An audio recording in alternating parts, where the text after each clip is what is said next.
"What kind of worthless junk did you give me?" my father said. And then he slapped me, in front of 30 guests holding champagne glasses, on the night of his 55th birthday, in a house I'd scrubbed on my hands and knees since sunrise. I ran out the front door with nothing but a backpack and a bruise on my cheek. I didn't know it then, but that slap was the last thing Gerald Talbot would ever do to me. Because by midnight, I'd be sitting in a black SUV across from a stranger who'd say 5 words that would unravel 18 years of lies. Before I go on, please take a moment to like and subscribe, but only if you genuinely connect with this story. Drop a comment telling me where you're watching from and what time it is there. My name is Hillary, though for most of my life, I was forced to answer to Allison. I'm 21.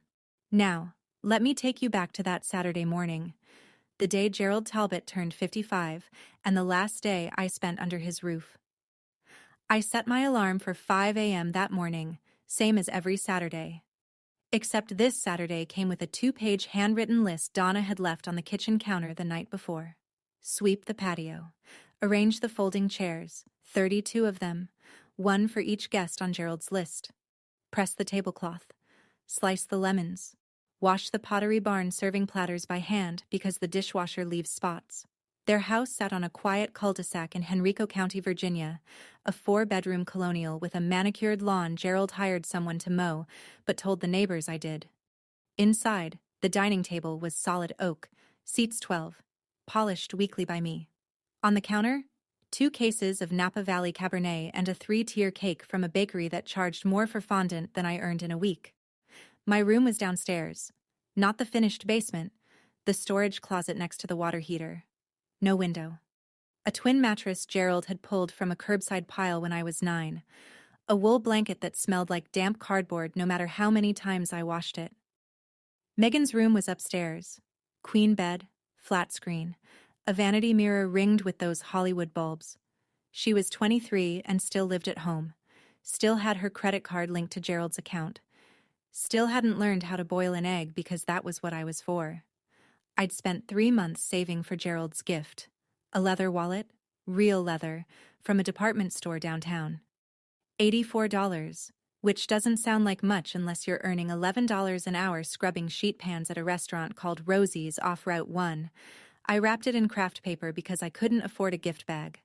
I didn't know, standing there in that kitchen at 5 in the morning with flour on my hands, that the wallet would be the last thing I ever gave that man. Gerald came downstairs at 10. Polo shirt. Ralph Lauren, the one with the big pony logo. Powder blue.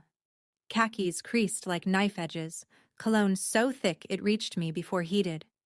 He walked the patio like a general inspecting his troops, moved one balloon cluster 6 inches to the left, stared at the lemon slices I'd arranged on the water pitcher and said, without looking at me, "They're uneven. Do them again." Donna appeared at noon. Hair blown out, pearl studs, a linen dress from Ann Taylor she'd ordered online and made me steam. She inspected the kitchen, ran a finger along the countertop, and whispered something to Gerald I wasn't supposed to hear but did. "She only got you something cheap. Just brace yourself."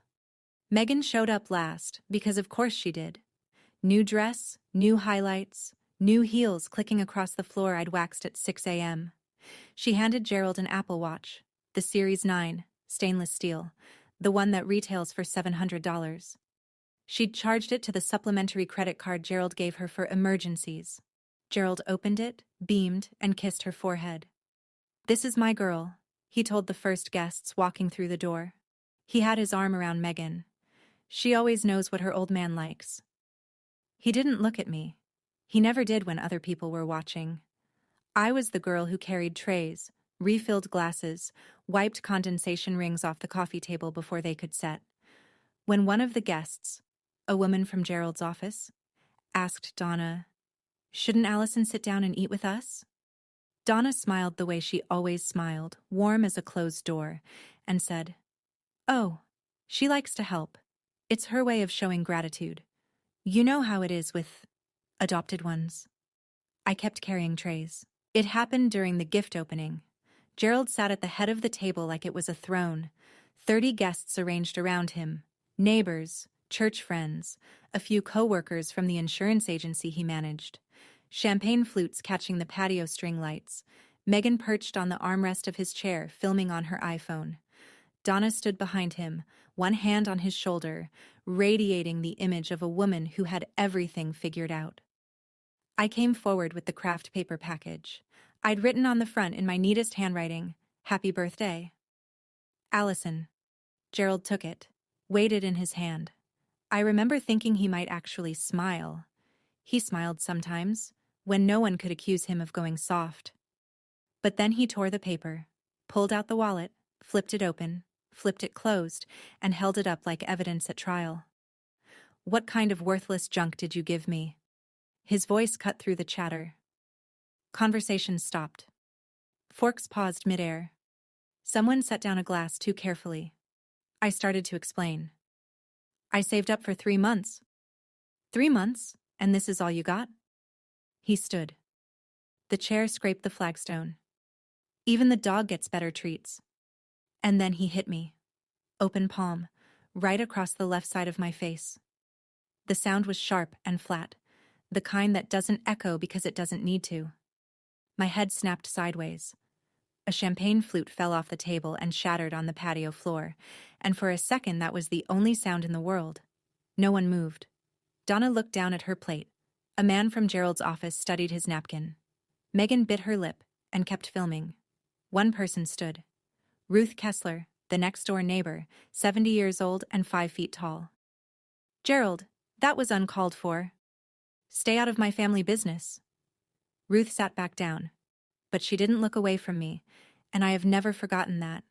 I stood there with the taste of copper on my tongue and a wallet on the ground between us, and I thought, that slap will be the best evidence the lawyers need. I didn't understand that thought yet. I wouldn't understand it for hours, but something inside me had already started counting. I didn't go back to the party. I went to the storage closet, pulled the Jansport backpack off the nail on the wall. Faded navy, fraying at the zipper, the only thing that had followed me from high school, and packed what I could. 2 shirts, 1 pair of jeans without holes, a toothbrush, a phone charger. The envelope I'd found in the bottom of a box Gerald threw out last spring, the one with a state logo I didn't understand yet, and from inside a shoebox under my mattress, $340 in cash, mostly 1s and 5s, tip money from Rosie's that I'd hidden because Gerald checked my bank account, $340, a backpack, a bruise already blooming purple on my cheekbone. That was everything I owned in this world. I walked through the living room on my way out. The party had resumed. Gerald was laughing at something someone said, champagne in hand, the wallet nowhere in sight. Megan was showing guests something on her phone, probably the video. Donna stood at the window and watched me cross the front yard. She reached for the curtain and pulled it shut. Nobody called my name. Outside, the October air hit my face and the sting on my cheek flared like a second slap. Henrico County at 9 p.m. is dark. Not city dark, where there's always a bodega lit up on the next corner, but suburb dark, where the streetlights are spaced far apart and the silence between houses feels deliberate. I walked along Patterson Avenue. No destination, just a way. Behind me, the music from the party got softer and softer until it was just bass notes and then nothing at all. I'd made it maybe 2 miles when headlights slowed behind me. A black Cadillac Escalade, clean tinted windows, Virginia plates. It rolled to a stop 10 feet ahead. The rear door opened. And I should have run. Every instinct said run. But I was already so tired of running from things, I thought. Maybe just this once, I'd see what was running toward me. A man stepped out first. Mid-50s, tall, lean, wearing a charcoal peacoat I'd later learn was Brooks Brothers. Not flashy, just the kind of coat that fits like someone measured you for it. His hair was dark brown threaded with silver.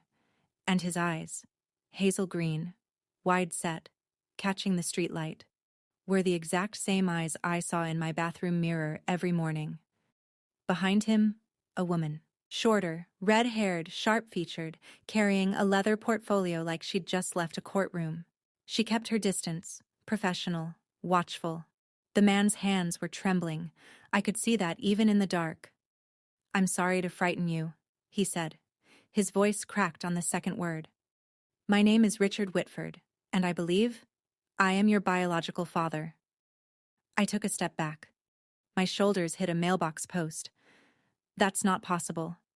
My biological parents didn't want me, that's what I was told. You were told wrong.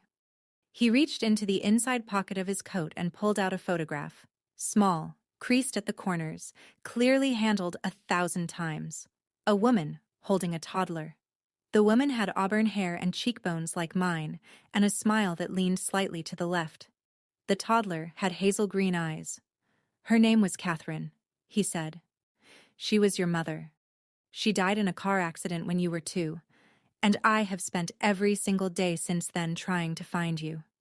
I looked at the photograph, then at him, then at the photograph again, because the woman in it had the same mouth I did, the same tilt of the head, and looking at her felt like finding a word you've been searching for your whole life. The red-haired woman spoke. My name is Margaret Hale. I'm Mr. Whitford's attorney, specializing in family law. We're not here to take you anywhere you don't want to go. We've been monitoring your situation through legal channels for several months. Tonight, when our investigators saw you leave the house, we made the decision to approach. You were watching the house? Margaret nodded. The birthday party. Many guests. It was the safest opportunity to confirm your identity visually. She paused. We also saw you run. I touched my cheek without thinking. The bruise pulsed under my fingertips. Richard Whitford looked at the mark on my face, and something behind his eyes broke very quietly. We sat in the back of the Escalade. Richard on one side, me on the other, Margaret in the front passenger seat with her portfolio open. The engine was running, the heat on low. It was the warmest I'd been all night. Richard told me the story like a man who'd rehearsed it for 18 years and still wasn't ready. Catherine died on I-64 eastbound on a Tuesday morning in March. A delivery truck crossed the median. She was killed instantly. Richard was in the passenger seat. Shattered pelvis, collapsed lung, 4 months in the hospital. Hillary, me, was at home with a neighbor. While I was in the ICU, he said, Child Protective Services placed you in emergency foster care. Standard procedure when there's no available parent. I understood that. What I didn't understand was why, when I got out of the hospital and filed to bring you home, they told me I couldn't. A social worker named Leonard Grubb handled the case. Grubb told the family court that Richard had signed a voluntary relinquishment of parental rights, a legal document surrendering custody permanently. Grubb presented the court with a signed form. The judge approved the adoption. I never signed anything, Richard said. I was on a ventilator. I couldn't hold a pen, let alone read a legal document. But the court had a piece of paper with my name on it, and that was enough. By the time Richard hired a lawyer and challenged the ruling, it was too late. The adoption had been finalized. The file was sealed. His daughter had a new name, a new family, a new life somewhere in Virginia that he wasn't allowed to know about. So I hired investigators, he said. Year after year. It doesn't matter what I spent. I would have spent everything. His voice didn't waver when he talked about the money. It wavered when he said the word, everything. Leonard Grubb, I said. How much did they pay him? Richard looked at Margaret. Margaret closed her portfolio and said, That's what we intend to prove in court. The SUV was still parked on Patterson Avenue, hazard lights blinking amber against the dark. I sat with my backpack on my lap, clutching the straps like a kid on the first day of school, and I told them about the envelope. Last spring, Gerald had decided Megan needed a yoga studio in the house. That meant clearing the storage closet, my room, and moving my things to an even smaller corner by the furnace. He threw most of my belongings into a garbage bag and tossed it by the curb. I went through the bag before the trash truck came, because that's what you learn to do when nothing you own is safe. You check, and you save what you can. At the bottom of a water-damaged cardboard box, underneath old report cards and a Ziploc bag of baby clothes, I found a manila envelope. Official-looking. The return address had a seal and the words, Virginia Department of Social Services. Inside was a single document, partially redacted, with the heading, Title 4, E-Adoption Assistance, Monthly Disbursement Summary. And across the top, typed in plain government font, Allison G. Talbot. I didn't know what Title 4E was. I didn't know what a disbursement summary meant. But I knew my name was on a government document that Gerald had never shown me, so I folded it up and put it in my backpack. I'd been carrying it for 6 months without understanding why. I pulled it out now and handed it to Margaret. She unfolded it under the dome light, and I watched her expression change. Not dramatically, but the way a poker player's face changes when the final card flips. "This is the adoption subsidy record," she said. "The state of Virginia has been paying Gerald and Donna Talbot approximately $810 per month for your care and maintenance for 18 years. She looked at me. "That's roughly $175,000. How much of it did you ever see?" I thought of the mattress from the curb, the blanket that smelled like cardboard, the closet with no window. "None," I said. Richard turned his face toward the window, and in the reflection of the glass I could see him pressing his jaw shut so hard the muscle jumped. "All those years," I said, half to myself, "he called me a burden. But I wasn't a burden. I was a paycheck." Margaret drove us to a Hilton off Broad Street. Not the Talbot house, not a shelter. Just somewhere clean and quiet and safe. Richard checked us in under his name. Separate rooms, adjoining door, and the first thing I did was stand in the middle of mine and not know what to do. The bed had white sheets that smelled like detergent instead of mildew. There was a window. I opened the curtains and just looked out at the parking lot lights for a long time, because looking out a window from my own room was something I hadn't done in years. While I stood there, the memories came in layers, the way water rises, steady and cold. I started cooking the family meals when I was 10. Gerald said it was to teach me responsibility. By 12, I was doing all the laundry, all the dishes, all the grocery shopping on foot because Gerald wouldn't drive me. Megan got a Toyota Camry for her 16th birthday. I got a bus pass that expired after 1 month because nobody renewed it, so I walked an hour and a half to Rosie's for my shifts. Gerald never let me keep my own documents. No birth certificate, no social security card, no state ID. When I asked for a driver's license at 17, he said, "What for? You don't have anywhere to go." At the time, I thought he was right. Now I understood he'd designed it that way. I kept thinking, why did Gerald keep me all those years if he despised me? Why not just send me back into the system? If I was so worthless, why hold on? Now I had the answer. $810 a month. That's why. Have you ever met someone who hated you but refused to let you leave? Someone who made you feel like garbage but held on to you like you were gold? If you have, tell me in the comments. Because I think you already know what that math looks like. Donna's voice echoed in my head the way it always did, sweet and sharp as lemon juice on a cut. "Gratitude, Allison. That's all we've ever asked for. Is that really so hard?" "No, Donna. What was hard was realizing I'd been grateful to people who were stealing from me. Let me go back 2 weeks. Before the party. Before the slap. Before any of this. Because the truth is, Gerald had already shown me who he was. I just didn't have the vocabulary for it yet. It was a Tuesday evening. Gerald called me into his home office, the room no one entered without permission. Mahogany desk, leather wingback chair, a shelf of hardcover books he'd never read, arranged by color. He was sitting behind the desk like a judge, a manila folder open in front of him. "Sit down," he said. "Not have a seat. Sit down." He pushed a document across the desk. 10, maybe 12 pages, dense print, a blue signature tab sticking out from the bottom. "This is a voluntary agreement," he said. "It states that you choose to remain under my guardianship because you are not financially or emotionally prepared to live independently. Sign it." I picked it up. Most of the language was impenetrable, whereas the dependent acknowledges that independent living presents undue financial and psychological risk. But one clause on page 4 I understood perfectly. The agreement authorized Gerald to continue managing all state and federal benefits associated with the dependent's care. He wanted me to sign over my own subsidy. Again. This time voluntarily, with my adult signature, so he could keep collecting even after I aged out of the system. "Why do I need to sign this?" I asked. Gerald's expression didn't change. "Because without this family, you're on the street. You don't have a degree. You don't have savings.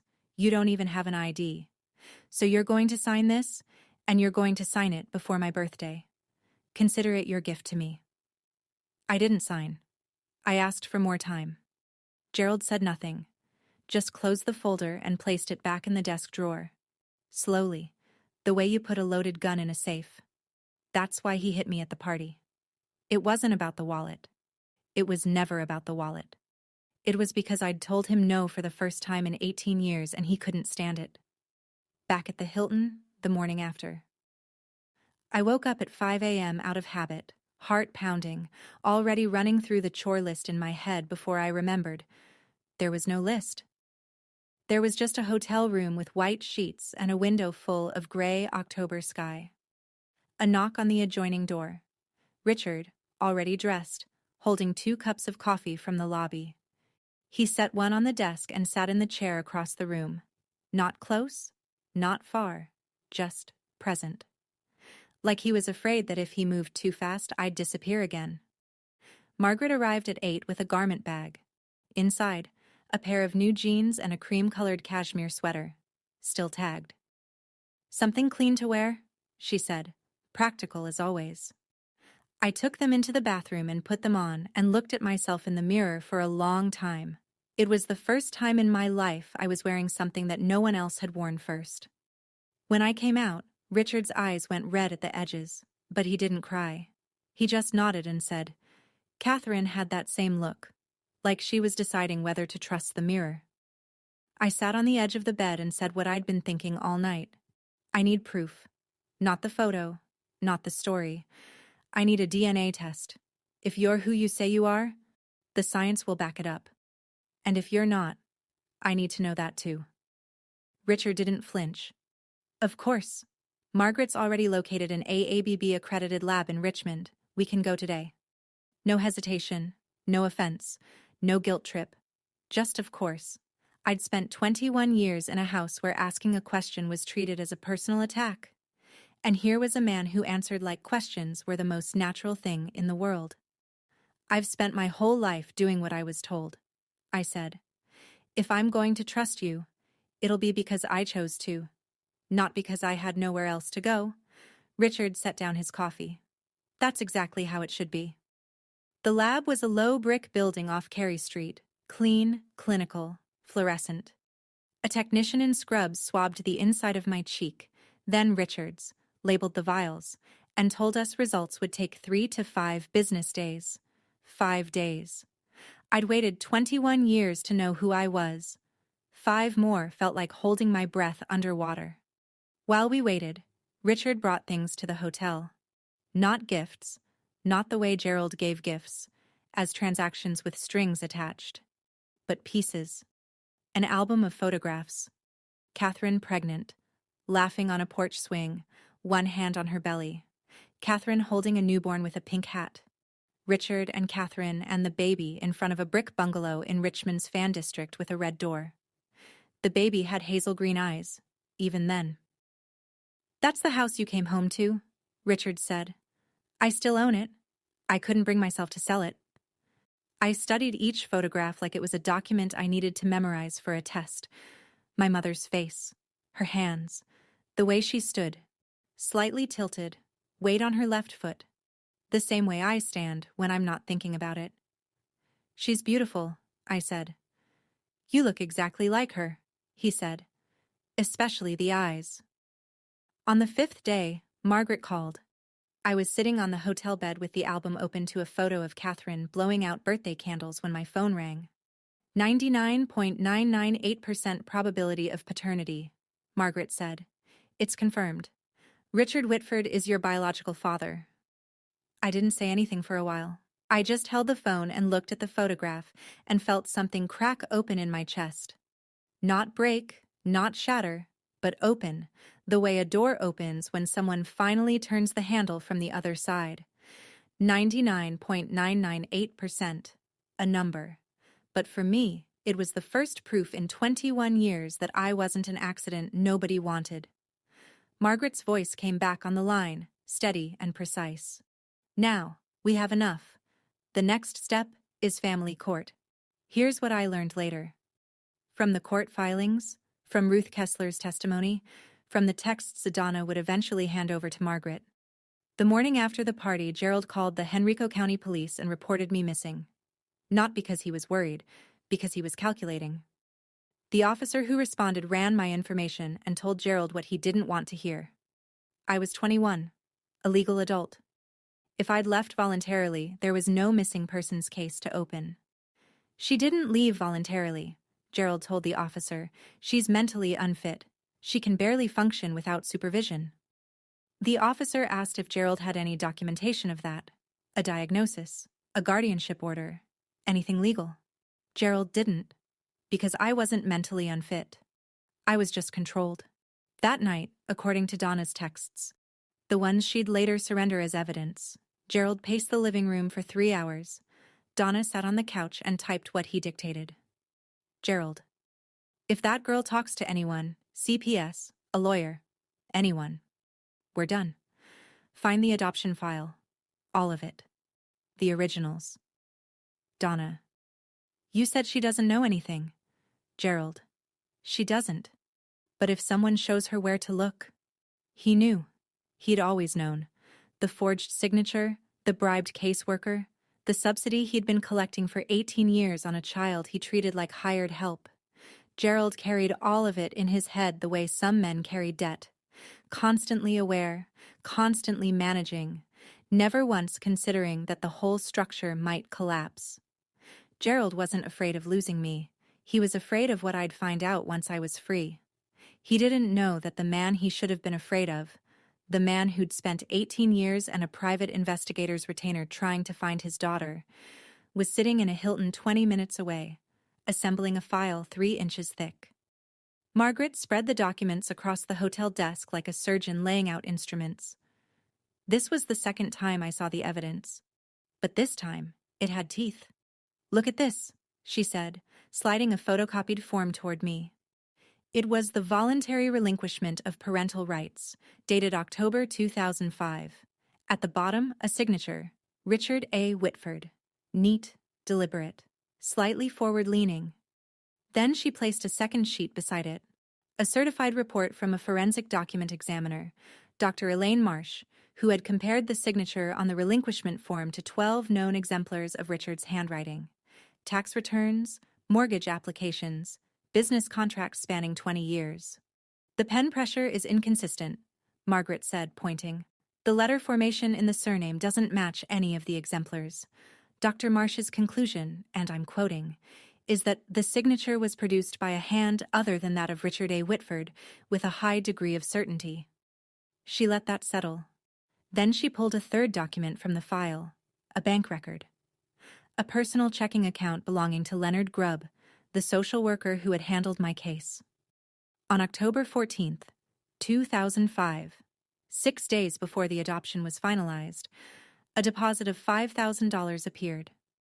The source, a wire transfer from Gerald R. Talbot's personal account.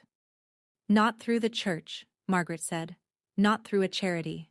Direct, account to account, 1 week before the adoption was approved. I stared at the numbers. $5,000. That's what my entire identity had cost. My name, my father, my childhood, traded for the price of a used car. Richard sat across the room, arms folded, jaw tight. He'd seen these documents before, but watching me see them, that was something different. I could tell by the way he breathed, shallow and careful, like a man trying not to break something by holding it too hard. So the adoption can be undone? I asked. Margaret closed the file. Under Virginia law, an adoption procured through fraud, including forged consent, can be declared void. Yes, it can be undone. 2 days before the court date, a letter arrived at the Hilton's front desk, addressed to me, Allison Talbot, not Hillary Whitford, because Gerald still refused to believe I had any other name. Inside, a single page on Gerald's insurance agency letterhead, handwritten, and a photograph. Me, at 3 years old, sitting on Gerald's lap in the living room of the house on the cul-de-sac, wearing a pink dress I don't remember owning. He was smiling. I was smiling. It looked like a family. The letter read, Allison, I don't know who this man is or what he's told you, but he is not your father. He is a stranger exploiting a confused young woman. We are your family. We have been your family for 18 years. Come home. We can work this out. I forgive you for leaving. Dad, I read it 3 times. The word forgive hit me differently each time. First like a door opening, then like a lock clicking shut, then like a hand gripping my wrist. He forgave me. For leaving. After he hit me. I sat on the edge of the hotel bed and felt the room tilt. 18 years of conditioning doesn't shut off because a DNA test says 99.998%. Somewhere inside me, a voice I'd carried since childhood whispered, what if Gerald's right? What if this is all a trick? What if Richard just wants something from you too? I looked at Richard, who was reading in the chair by the window, and said, how do I know you're not the same as him? How do I know you won't just use me for something else? He put the book down. He didn't look hurt. He looked like a man who understood exactly why I was asking. You don't, he said. Not yet. And I'm not going to try to convince you with words, because words are cheap. The DNA doesn't lie. The documents don't lie. And the court will decide what's true. All I'm asking is that you let the evidence speak. He picked up his book again and went back to reading. And that, the not pushing, the giving me room, was the thing that scared me most, because it was so different from everything I knew. That night I couldn't sleep, so I did what I always did when the world stopped making sense. I looked at the evidence. I took the Title IV-E envelope from my backpack and set it on the desk beside Gerald's letter. 2 documents. One from the state of Virginia, confirming that Gerald received $810 a month to take care of me. One from Gerald claiming he was my family. If Gerald loved me, why did I sleep in a storage closet? If Gerald loved me, why didn't I have a birth certificate, a social security card, a single piece of identification with my name on it? If Gerald loved me, why was the guardianship extension he'd tried to make me sign designed to keep the subsidy flowing, not to keep me safe? The answer was in the math. It had always been in the math. Gerald didn't love me. Gerald invoiced me. I called Margaret at 11 p.m. She picked up on the second ring, which told me she'd been expecting this call.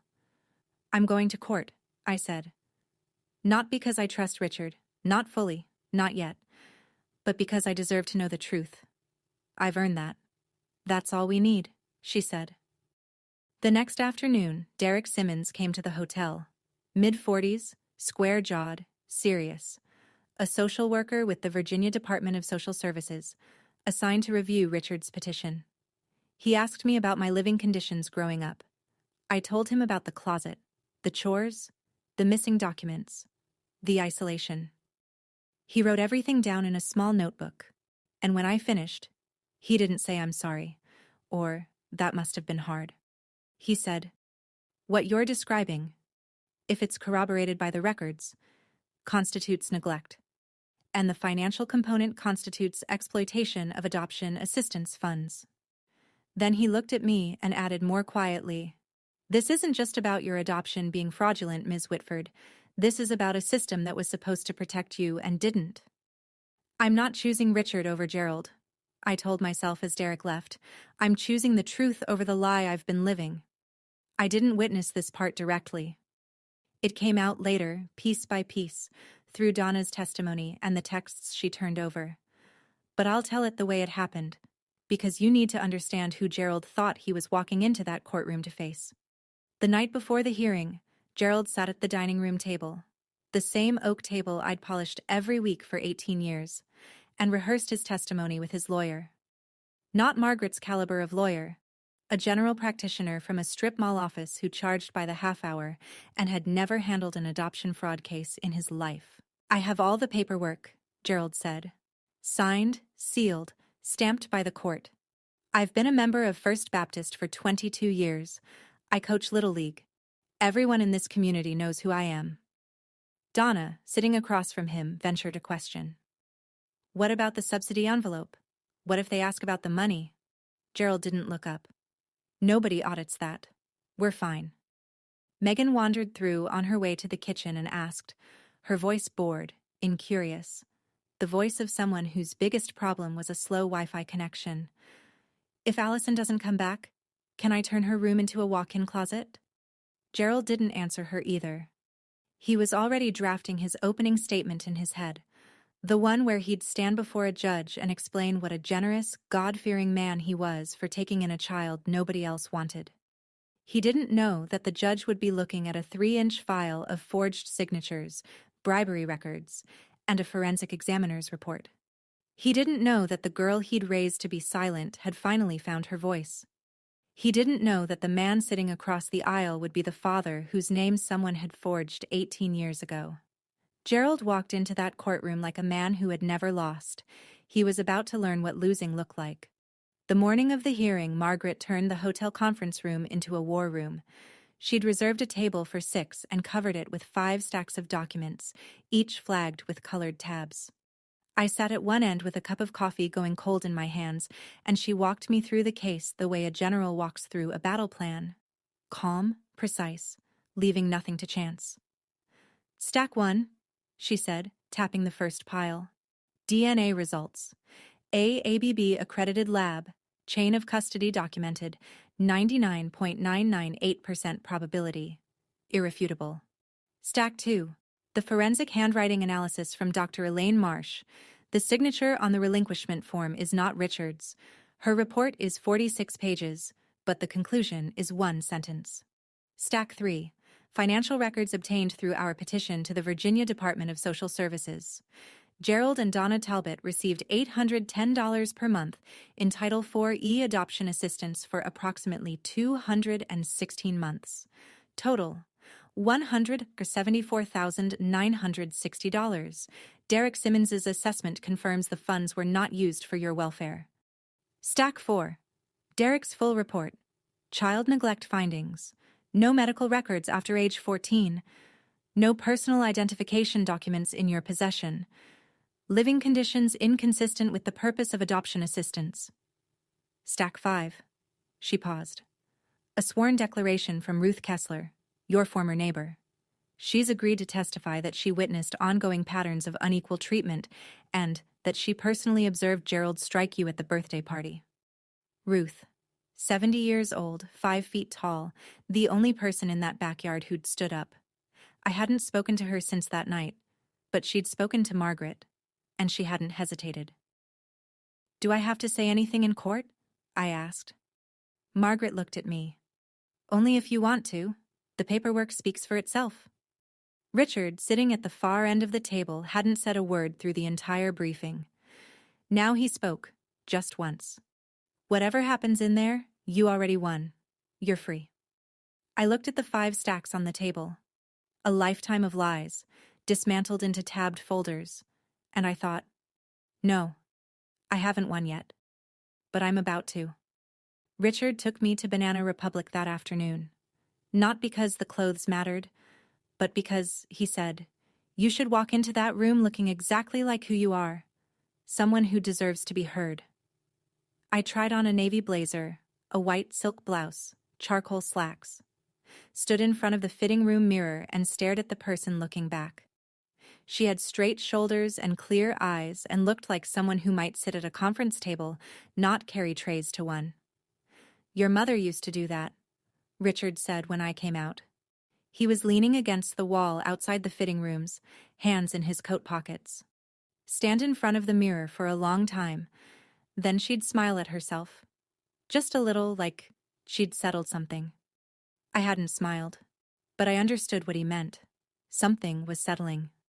On the drive back, Richard pointed to a brick bungalow on a tree-lined street in the Fan District. Red front door, white shutters, a porch swing hanging still in the October air. That's the house, he said, the one in the photos. I looked at it through the window. The house I'd been born into, the house I'd been taken from, and I didn't feel the ache I expected. I felt something quieter, a kind of recognition that sits in the body instead of the mind. That night, the night before the hearing, I sat on the hotel bed and wrote in a notebook I'd bought at the CVS across the street. Not a speech, not a plan, just a line for myself. No matter what happens tomorrow, I will never go back to that storage room. I will never answer to a name that isn't mine. I will never again be grateful for being used. I slept 4 hours. I dreamed of a red front door opening. Richmond Family Court, a Tuesday morning in late October. The building was old federal brick, columned entrance, hallway floors that echoed every footstep like the building wanted you to know who was coming. I arrived at 8:30 with Richard on my left and Margaret on my right, Derek Simmons a few steps behind carrying a banker's box of records. Navy blazer, white blouse, hair pulled back in a low knot. No jewelry, I didn't own any, but my hands were steady and my back was straight. Gerald arrived at 8:40. Gray suit, burgundy tie, Donna on his arm in her Ann Taylor dress, Megan trailing behind in something too casual for court. His lawyer carried a single file folder. Gerald carried his chin at the angle of a man who believed this was a formality. Then he saw us. His eyes went to me first, registered the blazer, the posture, the absence of the girl who used to stare at the floor. Then they moved to Richard. Then to Margaret. Then to the banker's box Derek was setting on the plaintiff's table. Gerald's face didn't crumble. It recalibrated. I'd seen that look before. The rapid mental arithmetic of a man who controls every variable suddenly realizing there's one he missed. Donna's hand tightened on his arm. Megan pulled out her phone, then thought better of it and put it away. Gerald and I made eye contact across the hallway. For the first time in my life, I didn't look down. The clerk opened the courtroom doors and called the case. In the matter of the adoption of the minor formerly known as Hilary Whitford, now styled Allison Grace Talbot. We walked in, both sides, the same door, different worlds. Margaret stood the way I imagined a scalpel would stand if it could, upright, precise, reflecting light. She addressed the judge, the Honorable Patricia Dwyer, without notes. Your Honor, we are here today to present evidence that the adoption of Hilary Whitford, known for the past 18 years as Allison Grace Talbot, was obtained through fraud. Specifically, the forging of a biological parent's consent to relinquish parental rights, facilitated by a financial payment to the case-assigned social worker. She presented the DNA results first, the lab technician's sworn affidavit, the chain of custody, the number, 99.998%. Judge Dwyer examined the report, adjusted her reading glasses, and set it aside with a small nod. Then Margaret introduced the forensic handwriting analysis, Dr. Elaine Marsh's 46-page report, condensed to its final paragraph. It is my professional opinion, to a reasonable degree of scientific certainty, that the signature on the voluntary relinquishment of parental rights dated October 2005 was not produced by Richard A. Whitford. Gerald's lawyer stood. Your Honor, my client has a legally executed adoption decree, approved by this court system nearly 2 decades ago. The petitioner is attempting to relitigate a settled matter based on a hired expert's opinion. Margaret didn't turn around. Your Honor, a decree built on a forged signature is not settled. It is concealed. We are here to unconceal it. I heard Ruth Kessler shift in the gallery behind me. A man I didn't recognize. Later I'd learn he was a courthouse reporter for the Richmond Times-Dispatch, wrote something in a narrow notebook. 2 women from Gerald's church sat in the second row, their faces tight with the particular discomfort of people watching a reputation disassemble in real time. Judge Dwyer looked at Gerald's lawyer over her glasses. The court will hear the petitioner's full presentation. Continue, Ms. Hale. Margaret moved to the financial records, and this was where the air in the courtroom changed. She projected the Title IV-E disbursement summary onto the courtroom screen, the same document I'd pulled from a garbage bag 6 months ago. Month by month, year by year, a column of numbers running down the page like a ledger of my childhood. Mr. Talbot, Margaret said, the judge had permitted direct questioning. The state of Virginia paid your household $810 per month in adoption assistance for the care of the child placed with you. over approximately 18 years, that totals $174,960. Can you tell the court how those funds were allocated toward the child's welfare? Gerald straightened in his chair. Everything went to the girl. We fed her, clothed her, kept a roof over her head. 18 years of that isn't cheap. Margaret nodded as though she'd expected this answer, which she had. Then she called Derek Simmons. Derek approached the stand carrying his report like a man carrying something heavy and important. He'd visited the Talbot home. He'd reviewed the records. He spoke without inflection, which made every fact land harder. The child's living space was a converted storage area adjacent to the home's water heater. Approximately 60 square feet. No exterior window, no closet. The mattress showed visible wear and water damage consistent with curbside salvage. I found no medical records for the child after age 14. No pediatric visits, no dental records, no immunizations after 8th grade.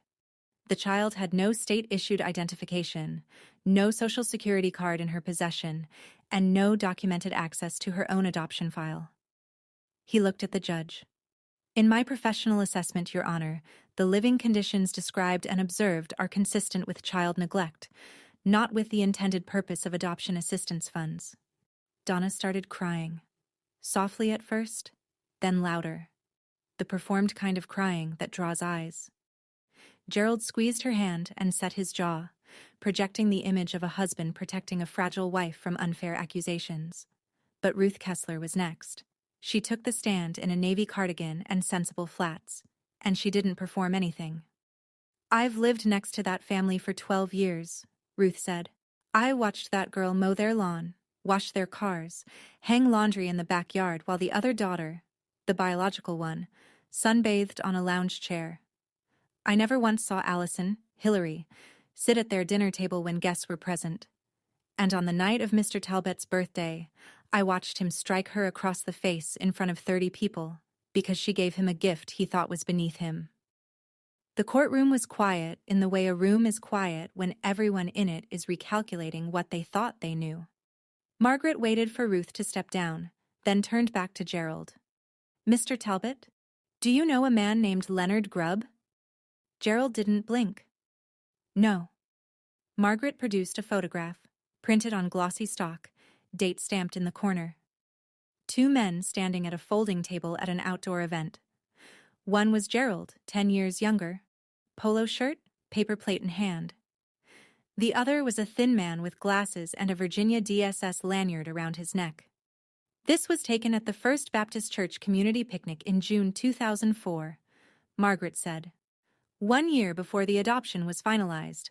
The man beside you is Leonard Grubb, the social worker assigned to Hillary Whitford's case. Do you still maintain you don't know him? Gerald's jaw worked. I may have met him in passing. Church events are large. I don't remember every face. You remember well enough to send him $5,000. Margaret placed the bank statement on the projector. Gerald's personal checking account. October 14th, 2005. Wire transfer. Recipient, Leonard M. Grubb. Can you explain this payment? That was a donation. For the church's... It was a community contribution. Routed from your personal account directly to Mr. Grubb's personal account? Not the church's account? Gerald turned to his lawyer, who was studying the table surface with the intensity of a man hoping to find an exit there. No objection came. I gave that girl everything. Gerald's voice cracked upward, sharp as a slap. He was standing now, one hand flat on the table. 18 years, a home, food, and this is the thanks I get? Some con man shows up and suddenly I'm the villain? Mr. Talbot. Judge Dwyer's voice was low and final. Sit down, now. He sat, but the room had already heard it, the mask cracking, the entitlement spilling through. In the gallery, the church women stared at their laps. The courthouse reporter's pen moved faster.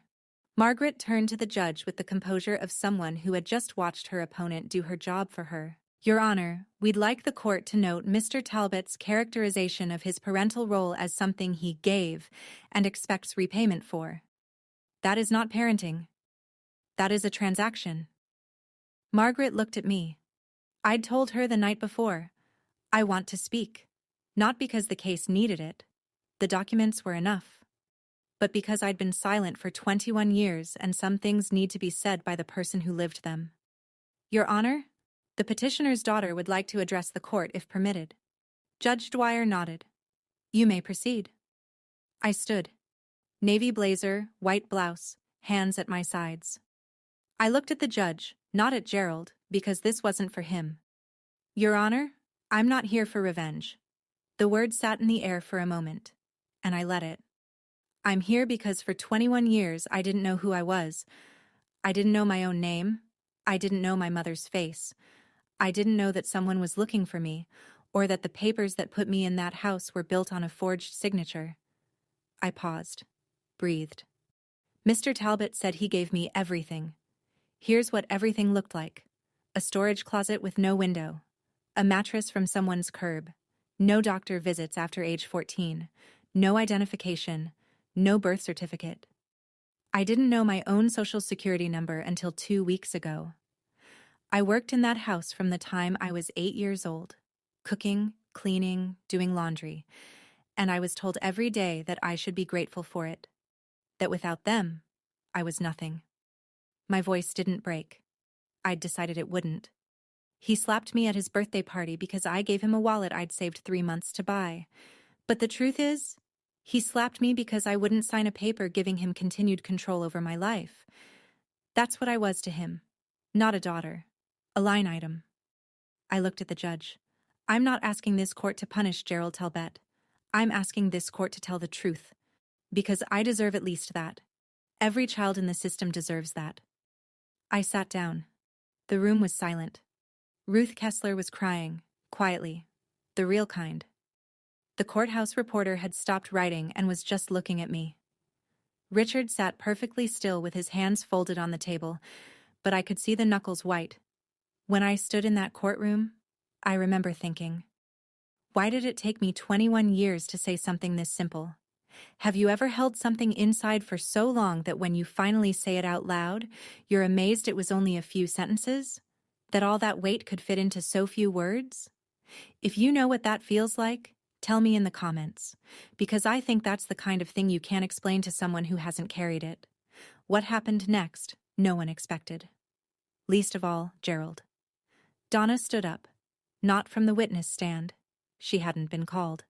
She stood from the respondent's bench, smoothed the front of her Ann Taylor dress the way she smoothed everything, and said, in a voice that shook like a wire about to snap, Your Honor, I have something I need to say. Gerald grabbed her wrist. Donna, sit down. She pulled free. It was the first time I'd ever seen her pull free of anything. I wrote the check, Donna said. Her mascara was already running, but this wasn't the performed crying from earlier. This was different. Raw, ugly, the kind that doesn't care about an audience. $5,000 to Leonard Grubb. Gerald told me it was to expedite the adoption process.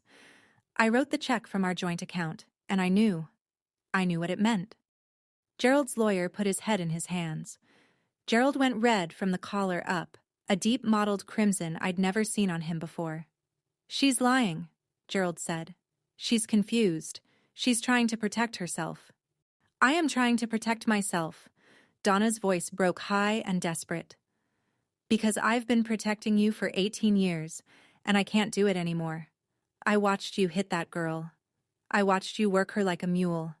And I didn't say anything because I was afraid of you, Gerald. I was afraid of exactly this. Judge Dwyer let her finish. The courtroom was so quiet I could hear the fluorescent lights humming above us. Megan sat frozen in the gallery, phone in her lap, mouth open. Mr. Talbot, the judge said, and her voice carried the weight of someone who had seen a great deal and was still capable of being appalled. One more outburst and I will hold you in contempt. Gerald sat still as stone, and for the first time in my life, I saw him look afraid. Judge Dwyer took 12 minutes to review the final documents. 12 minutes. I know because I watched the clock on the courtroom wall, the old analog kind with a second hand that ticks instead of sweeps, and counted every rotation. When she looked up, she didn't address Gerald first. She addressed me. Ms. Whitford. And I will use that name now, because the evidence before this court compels it. The court has reviewed the petition, the forensic handwriting analysis, the financial records, the testimony of the social worker and the neighbor witness, the DNA results, and the statement made voluntarily by Mrs. Talbot. She removed her glasses. The evidence is unambiguous. The voluntary relinquishment of parental rights filed in October 2005 bears a signature that has been determined, by certified forensic analysis, to be fraudulent. The biological father, Richard Whitford, never consented to the termination of his parental rights. The adoption that followed was therefore built on a foundation of forgery and, based on the financial evidence presented, facilitated by a direct payment to the case-assigned social worker. She turned to Gerald. He was sitting rigidly upright, tie still knotted, hands flat on the table. A man holding the posture of authority, while the authority drained out of him. It is the ruling of this court that the adoption of Hilary Whitford, styled as Alison Grace Talbot, is declared void ab initio. The adoption is annulled in its entirety. Gerald didn't move. Furthermore, the court orders Gerald and Donna Talbot to make full restitution of all Title IV adoption assistance funds received, totaling $174,960, to the Commonwealth of Virginia. Donna let out a sound that wasn't quite a word. Finally, this court is referring the matter to the Henrico County District Attorney's Office for investigation of potential criminal charges, including but not limited to forgery in violation of Virginia Code Section 18.2-172, fraud in connection with public assistance, and child neglect under Section 18.2-371.1. The judge set down her papers. The child's legal name is restored to Hilary Whitford, effective immediately. Court is adjourned. The gavel came down, and the sound of it, that single wooden knock, was the loudest thing I'd ever heard in my life. Louder than the slap. Louder than 18 years of silence. It sounded like a lock opening. In the gallery, Ruth Kessler pressed both hands to her mouth. The church women were already standing, gathering their purses, not making eye contact with each other. The courthouse reporter closed his notebook and looked at me with an expression I couldn't quite name. Something between respect and sadness. Gerald sat motionless. His lawyer was already packing up, and for the first time I realized that the man Gerald had hired to defend him couldn't get out of that room fast enough. The hallway outside the courtroom smelled like floor wax and old radiator heat. I was walking toward the exit with Richard on one side and Margaret on the other when I heard the heels. Fast, uneven, the sound of someone not used to hurrying in shoes that weren't built for it. Wait.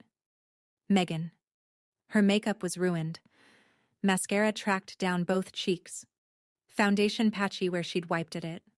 She looked smaller than I'd ever seen her, which was strange because she'd always taken up so much space. I didn't know, she said. She was breathing hard, like she'd been running or trying not to. About the money, the subsidy. I thought Mom and Dad were paying for my school out of Dad's salary. I didn't know it was... She stopped. She couldn't finish the sentence, and I understood why. The sentence ended with your money, and saying it out loud would make it real in a way she wasn't ready for. I looked at her. The girl who'd gotten the Apple Watch, the Toyota Camry, the queen bed, the highlighted hair, the credit card that never declined, the girl who'd laughed when Gerald hit me and filmed it on her phone, the girl who'd asked if she could turn my closet into storage for her shoes. Part of me wanted to scream. Part of me wanted to walk away without a word. But what I felt, standing there in a courthouse hallway with my legal name restored and my actual father beside me, wasn't rage. It was clarity. I hope you figure out who you are without his money, Megan, I said. I really do. But that's your journey, not mine. She nodded once, and I saw something pass across her face. Not guilt exactly, but the beginning of it. The hairline fracture before the break. Margaret touched my arm lightly. Richard was holding the door open. I walked toward them and didn't look back. Not because I was angry, but because for the first time I had somewhere to walk toward instead of just away from. Gerald was standing at the bottom of the courthouse steps. He looked diminished. Not physically. He was still a big man, still broad in the shoulders, but something structural had given way. His tie was loosened, his suit jacket was unbuttoned. Donna sat in their Buick at the curb, forehead against the steering wheel, engine running. I was halfway down the steps when he said it. The name he'd assigned me 21 years ago, the name a judge had just struck from the record. Allison. I stopped, turned. He looked at me the way he always had, like I was something he owned and couldn't quite figure out the value of. But now there was something else underneath it. Something that might have been fear if Gerald Talbot were the kind of man who admitted to being afraid. After everything I did for you, he said, after 18 years under my roof, this is how you repay me. I stood on the steps in my navy blazer with October sunlight on my shoulders, and I felt, for the first time, the full weight of what he'd just said. Not anger. Recognition. Because even now, even with the judge's ruling still ringing in the air, even with a forensic report proving he'd forged a man's signature to steal that man's daughter, Gerald Talbot believed he was owed something. My name is Hillary, I said, and you didn't do anything for me. You did everything to me, and now it's over. I turned and walked down the remaining steps. Richard was waiting by the Escalade, door open. He didn't say anything. He didn't need to. He just held the door the way you hold a door for someone you've been waiting 18 years to hold a door for. I got in. The door closed. And the last thing I saw through the tinted window was Gerald Talbot standing alone on the courthouse steps, suit jacket hanging open, watching his investment drive away. 6 months later. That's where I am now. I live in Richmond. Not the fan district house with the red door, though Richard offered it.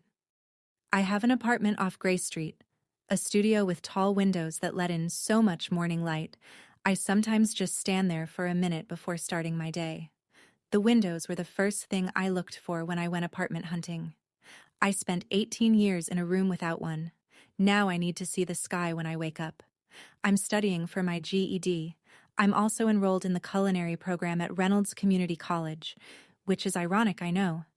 Gerald made me cook every meal for 18 years, and now I'm choosing it. But that's the difference, isn't it?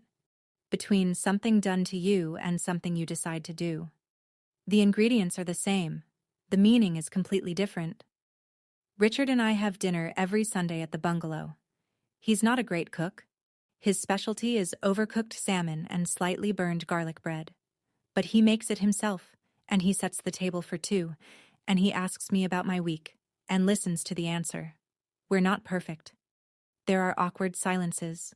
There are moments when neither of us knows what to say, because you can't recover 18 stolen years over salmon. But he's there, every Sunday, without fail. As for the Talbots, Gerald and Donna are awaiting trial. Forgery, fraud, child neglect. The house in Henrico County is under a second mortgage to cover the restitution payment. Gerald was asked to resign from his position at First Baptist's Board of Deacons. He did not go quietly. Donna, who cooperated with the investigation, may receive a reduced charge. Megan moved in with an aunt in Fredericksburg and got a job at a retail store. The first job she's ever had. I go to therapy every Thursday. A woman named Dr. Torres who has a small office with a ficus plant and doesn't tell me how to feel. She just asks questions and lets me find my own answers, which, after 21 years of being told what to think, feels like learning a new language. Healing doesn't happen overnight. Some mornings I still wake up at 5 a.m. with my heart racing, already mentally cataloging chores that no longer exist. But then I open the curtains, and there's the sky, and I remember where I am. I want to be clear about something before I go. This story isn't about revenge. I know it might look that way. The courtroom, the ruling, the restitution order, the criminal charges. But revenge would mean I wanted Gerald to suffer the way I suffered, and I don't. I want him to be held accountable. Those are different things. Revenge is a fire you light hoping it burns someone else.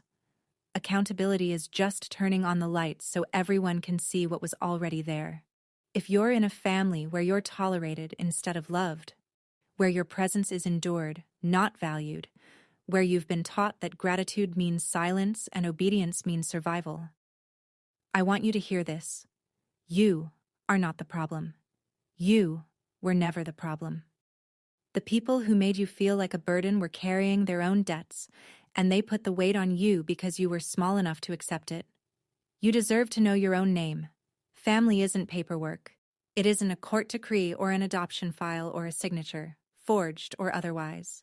Family is the person who sits with you while you learn to trust again.